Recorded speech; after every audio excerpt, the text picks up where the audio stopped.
Olá, este é o Poder Empreendedor. Eu sou Gabriel Benevides e vou entrevistar Marcos Teles, o presidente da Livraria Leitura. A empresa foi fundada em 1967 em Belo Horizonte, mas sua expansão verdadeira começou em meados da década de 2000.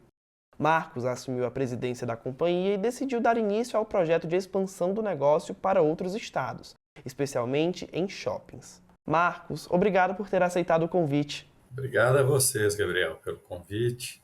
Fico honrado aí de poder participar. Agradeço também a todos os que assistem a este programa. Esta entrevista está sendo gravada no Estúdio do Poder 360 em Brasília e o programa também é exibido no canal Empreender, do Grupo Bandeirantes, sempre às últimas sextas-feiras do mês. Marcos, eu começo esta entrevista perguntando qual foi a estratégia que o senhor usou para expandir as operações da leitura. Como que a empresa saiu de Minas Gerais e chegou em outros estados do Brasil? Bom, a Leitura, como você já contou aí, foi fundada em 1967 pelo meu irmão Emílio.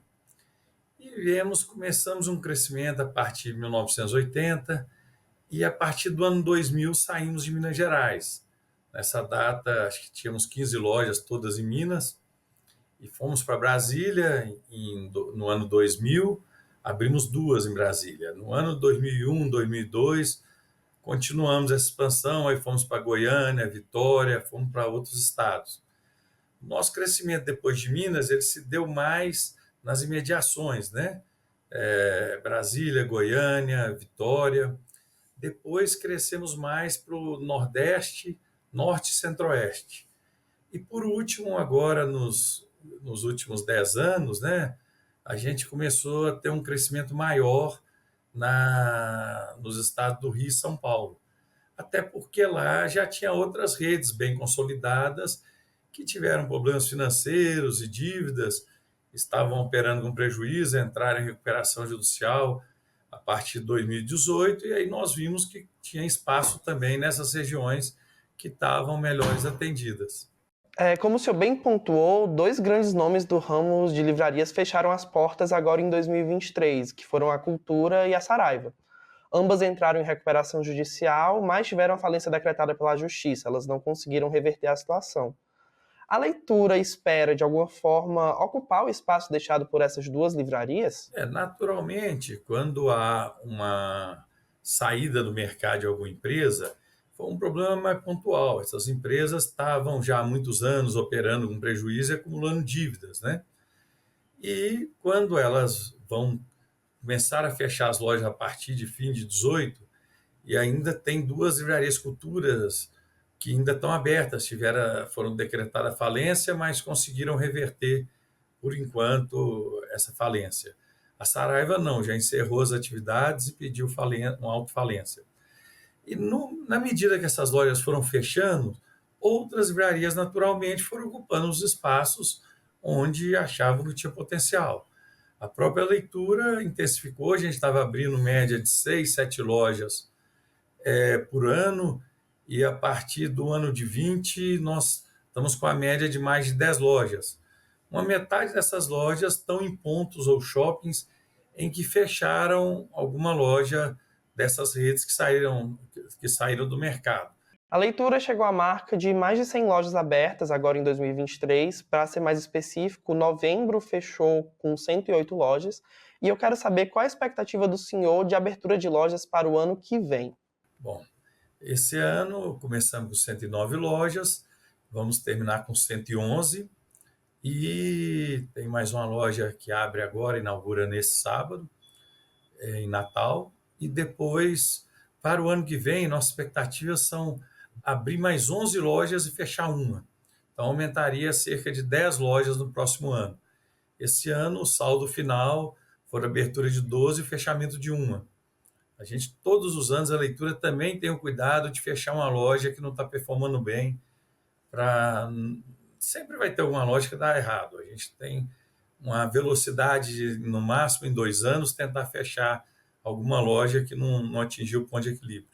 Marcos, qual é o perfil das lojas da Leitura? São aquelas mega stores, né, que dominam shoppings, ou são estabelecimentos menores? A média de tamanho das nossas lojas, então a maioria de 400 a 500 metros. mas vão ter um total de 30 lojas megas, acima de 800 ou de 1.000 metros, e o restante médias e menores. As menores costumam ter de 200 a 300 metros, exceto em aeroportos que são mais compactas. É outro modelo. Mas as megas no país tiveram uma diminuição. Chegamos a ter mais de 100 megas no país e agora estamos com cerca de 53. Mas no caso da leitura, nós abrimos nos últimos 4 anos 8 megas, incluindo esse ano, que abriu uma mega no Iguatemi Fortaleza e outra em Belém. Mas essas lojas com mais de 2.000 metros, a tendência é que não se tenha mais. Mas, de todo modo, a leitura continua abrindo cerca de 2 lojas por ano, com mais de 800 ou 1.000 metros. Esse ano mesmo tivemos 2 e nos últimos 3 anos também. Então, mas o total de megas tem diminuído e a nossa média de loja, que era de mais de 500 metros, agora está um pouco abaixo de 500. Essa tendência de diminuição das megastores se dá por causa dos custos associados a elas? Sim. O que aconteceu nos últimos anos é que a venda de livro está estável. Ela houve uma queda em 15 e 16, houve também uma perda quando houve o fechamento de livrarias e a pandemia, que vem recuperando, quer dizer, não é um crescimento, nós estamos recuperando aquelas perdas que tiveram. Mas houve também um crescimento da venda, inclusive pela leitura, na venda também pelas lojas virtuais. E as livrarias até que não diminuíram muito no Brasil. Tem um novo anuário de livrarias, saiu em 2023, nós estamos com 2.972 livrarias no Brasil.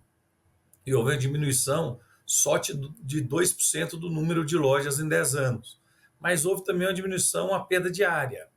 Como eu expliquei, as megas também diminuíram. Então, mas um shopping grande, um shopping com muito movimento, com mais de 70, 80 mil metros quadrados de área de lojas, né, de ABL, esses shoppings vão comportar uma mega store. Um shopping médio deve ter uma livraria já na faixa de 400 metros. E um shopping menor, ou também, conforme na rua, a mesma coisa pelo potencial, a gente tem aberto livrarias menores de 250 a 300 e poucos metros. Esses são os 3 tamanhos que a leitura opera. E nós temos também 5 lojas com 50 a 150 metros em aeroportos e rodoviárias, que já são outro modelo, né? Falando agora de faturamento, qual foi a receita da Livraria Leitura em 2022 e qual a expectativa para 2023 e 2024? É de crescimento? Se sim, qual a porcentagem desse crescimento? Bom, a leitura não divulga o faturamento, mas vou te dar alguns dados que dá para ter aí um entendimento. Esse ano nós vamos crescer uma média de quase 20%. Considerando que o volta às aulas de janeiro e fevereiro ainda tinha voltado mais tímido em 2022, então foi melhor em janeiro e fevereiro. O resto do ano nós estamos crescendo nas mesmas lojas, próximo a 10%. Com as novas, chega aí a 14%, 15%. Então é um crescimento de 2 dígitos. Para o ano que vem esperamos um crescimento parecido. Marcos, no começo do ano a gente começou brevemente para uma reportagem lá no Poder 360 sobre o mercado de livros no geral. Naquela entrevista, o senhor me disse que as vendas da leitura são majoritariamente nas lojas físicas. Eu quero saber por que utilizar essa estratégia, sendo que o mercado online atrai tantos brasileiros. São 2 coisas diferentes. Uma coisa é conseguir vender no mercado online com prejuízo, né? Esse é um dos motivos que fecharam nos Estados Unidos a Borders, a Barnes Nobles diminuiu de tamanho, também a Waterstone inglesa passou por isso, e aqui no Brasil teve fechamento de Saraiva, né, da maioria das lojas da cultura, e a própria Lojas Americanas agora acabou de divulgar um balanço, né, em que ela refez as contas, que teve um prejuízo no ano passado de 12.900. Boa parte desse prejuízo também foi no online. Ou seja, uma coisa é vender online, conseguir volume com prejuízo. É o que muitos vinham fazendo. Outra coisa é conseguir vender com solidez e com alguma margem. 90% das lojas exclusivamente online no Brasil ainda operam com prejuízo. Então, aí que está a diferença. Nós conseguimos ter ainda um resultado e um lucro maior nas lojas físicas. Por isso, ainda são mais de 90% do nosso negócio e do nosso investimento. Tem alguma explicação para a venda online ser deficitária? Bom, é mais fácil, né? É fácil de crescer, né? Então, tem uma empresa líder aí, né, americana e mundial, que cresce, tendo mais de 10 anos de prejuízo nos Estados Unidos, e quando entrou no Brasil também, cresce rápido, depois vira marketplace e vai ganhar comissão da venda dos outros, vai vender outros serviços como espaço nas nuvens, né, para guardar seu serviço e ganha dinheiro em outras coisas e não na venda direta online. Quer dizer, ela usa isso para crescer rápido, para fazer cadastro, para poder lançar outros serviços, né? Então, esse modelo é um modelo perigoso, né? Qual é essa empresa que o senhor mencionou? Bom, a maior do Brasil hoje em livros é a Amazon, né? Ela entrou no Brasil em 2012, em 2014 vendendo só livro, 2012 só livro digital, 2014 só livro físico e até 2019 manteve só no livro e pelo entendimento do mercado, a maioria com prejuízo, né? Marcos, hoje em dia, como o senhor bem mencionou, qualquer pessoa pode receber um livro no conforto da sua casa, né? Comprar pela internet e chegar lá. Qual a estratégia que a leitura usa para atrair os clientes para a loja física? Bom, as pessoas são sociáveis. A internet, na verdade, não cria tanta venda. Ela acaba que o cliente de livros que já estão certos que tem que comprar, um livro adotado, um livro didático, um livro universitário, elas vão na internet procurar alguém que esteja vendendo esse livro, às vezes até com prejuízo, né? Mas as novidades são achadas principalmente e mais vendidas nas livrarias físicas. Pessoas gostam de visitar uma livraria, passear entre os livros, conhecer as novidades, olhar as capas, pedir uma que as pessoas da loja dê para ela uma curadoria, dê ideias de bons livros, de novos livros. As pessoas gostam de ir. É diferente, é a mesma coisa do cinema. Você pode assistir na televisão, mas o cinema você vai com a namorada ou com os amigos, é outro evento, né? Então, sempre vai continuar tendo as pessoas que preferem comprar nas lojas físicas e quem também vai preferir comprar na loja digital. E muitas vezes as pessoas, também na leitura, a gente atende por WhatsApp, por telefone. Você tem que facilitar ao máximo o cliente, né? Ele que vai escolher o momento e quando que ele quer comprar fisicamente, ou por WhatsApp, ou por telefone, ou na loja virtual. As livrarias têm que dar todas essas opções, né? Qual o impacto da popularização de e-books, né, os livros eletrônicos, e dos leitores digitais, como o Kindle, enfim, no mercado do livro físico? É diferente você ler um livro inteiro de 400, 500 páginas num, num tablet ou num computador ou em outro aparelho, não é tão confortável, mas é complementar. Quando você está viajando é muito prático, né? Você não tem que carregar os livros. Então, o caso do livro digital ele é muito mais complementar do que um perigo para o ramo. E a gente acha que a pessoa está num lugar longe, numa cidade que nem tem uma livraria ou uma biblioteca, ele pode abaixar ali o livro e começar a ler em minutos. Então, ele tem a portabilidade, a velocidade de acessar, mas a maioria das pessoas continuam preferindo ler o livro impresso e muitos, inclusive, compram o livro digital, começam a ler lá parte do livro e terminam lendo no livro físico, no livro impresso. Então, é um complementar, mais uma mídia, mais um modelo para que você compre seu livro, né? Marcos, a Saraiva e a Cultura chegaram a fazer, na verdade, um leitor digital de livros, como o Kindle. A leitura tem planos de fazer esse tipo de aparelho também? Não. Talvez a gente possa vir a fazer parceria com algum aparelho já existente, como outros que tem no mundo, né? O Kobo, o Nokia, porque, na verdade, o Kindle também é subsidiado, ele é vendido sem ganho para depois o cliente é obrigado a comprar o livro só para aquele aparelho, né? Quando ela usa aquela plataforma, ela só pode comprar na própria Amazon. Ela não compra normalmente. Tem alguns aparelhos Kindle que são abertos, que você também tem acesso a comprar em outras lojas, mas muitos não, são fechados para comprar unicamente, um mercado fechado, né? E para você fazer o aparelho, essas outras livrarias que fizeram sozinho, você vai vender ele também, você não tem essa força para vender no custo, abaixo do custo, para depois, a longo prazo, ter um domínio de mercado. Então, o leve da Saraiva acabou antes mesmo da Saraiva continuar. A Cultura não desenvolveu o aparelho, fez um acordo com a Kobo, mas também parou de vender antes alguns anos, né, enquanto a Cultura continuava operando. E assim por diante, pelo mundo, tem outros aparelhos já prontos que, se fosse comprado, teria que fazer uma parceria com um desses. Seria uma possibilidade. Marcos, e em relação agora à chamada pirataria, qual o impacto desse tipo de crime, digamos assim, na leitura? Infelizmente, o livro sempre teve uma pirataria e o digital é mais arriscado, quer dizer, a pirataria cresce, né? Tem muito livro que é domínio público que não tem problema ser disponibilizado na internet. Mas tem livros que o autor escreveu há poucos meses, ou anos, ou dias, só cai em domínio público depois de 70 anos da morte do autor.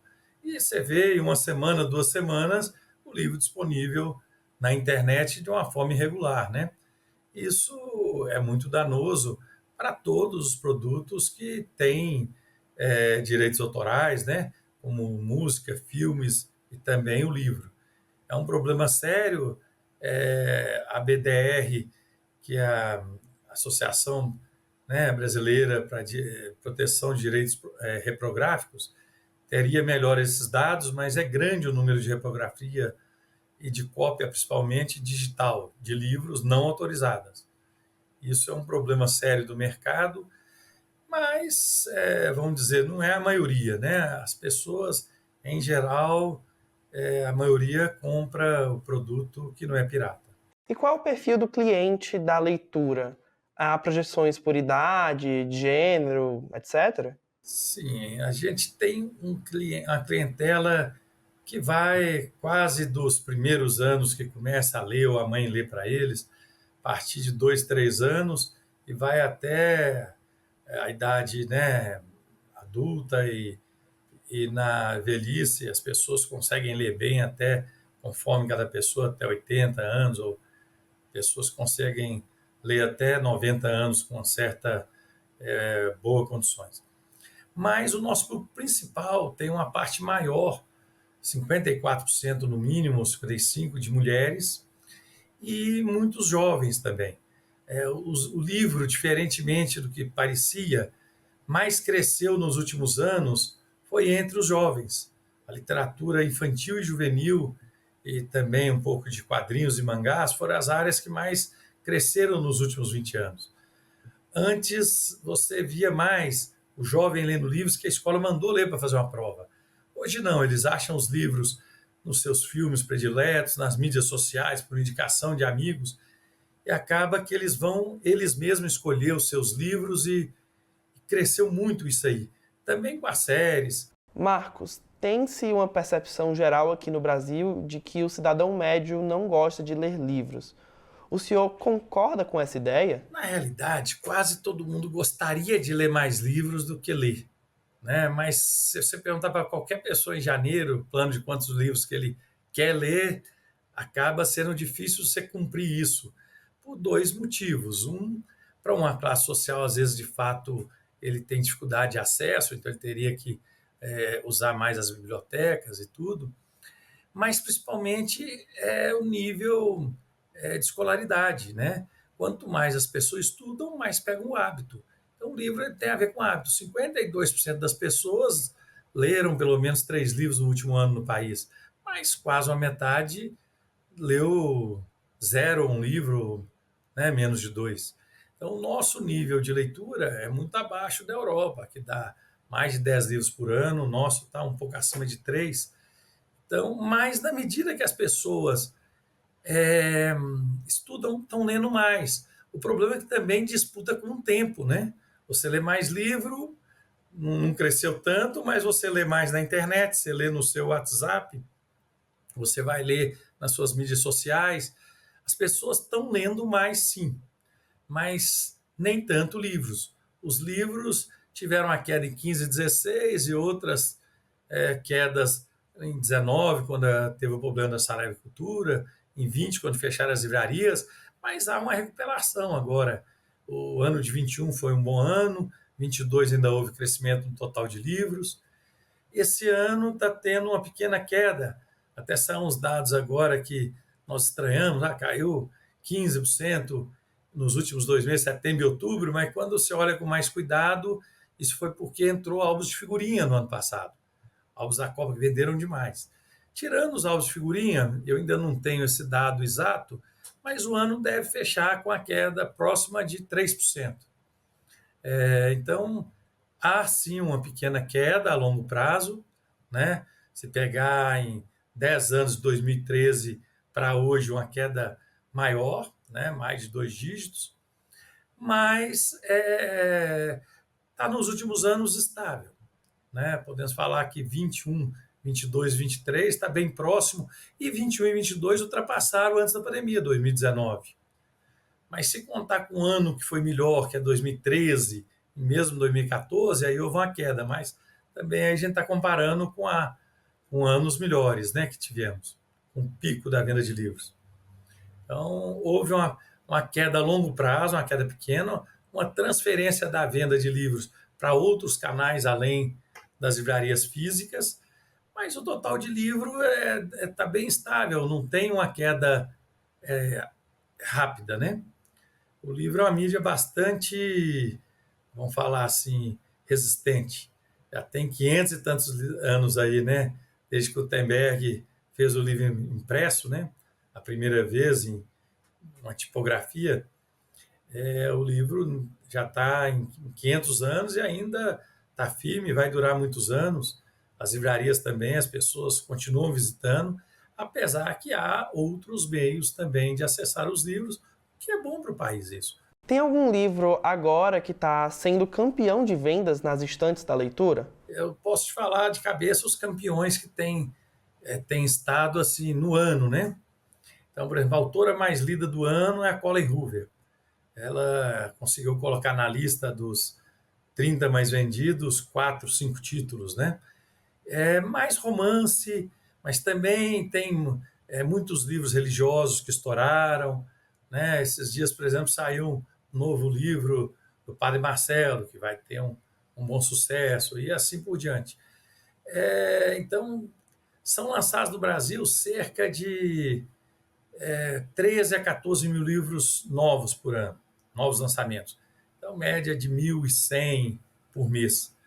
E todos os meses vai ter alguns que vão estourar e entrar na lista dos 100 mais vendidos, né? Da Veja, do Publish News. Mas também varia muito, quer dizer, tem alguns livros que são campeão de venda, se mantém ali por 3 meses, 6 meses, um ano. E outros que vão ter uma venda forte e depois viram um livro normal de catálogo, né? Então, mas os lançamentos ainda são muito importantes na livraria. Os lançamentos do último ano variam conforme a livraria entre 20% e 30% da venda do livro no ano, pelo menos 20%, e os livros são mais descobertos nas livrarias. Essa é a importância das livrarias na cidade. Chega ao final esta edição do Poder Empreendedor. Em nome do jornal digital Poder 360, eu agradeço a Marcos Telles por ter aceitado o convite. Eu agradeço muito a vocês aí, não só de nos convidar à leitura para falar do livro e da leitura no Brasil, mas também para puxar um tema tão importante quanto é o livro no Brasil, né? Então, muito obrigado. Agradeço também a todos que assistiram a este programa. Para ficar sempre bem informado, inscreva-se no canal do Poder 360, ative as notificações e não perca nenhuma informação relevante. Muito obrigado e até a próxima!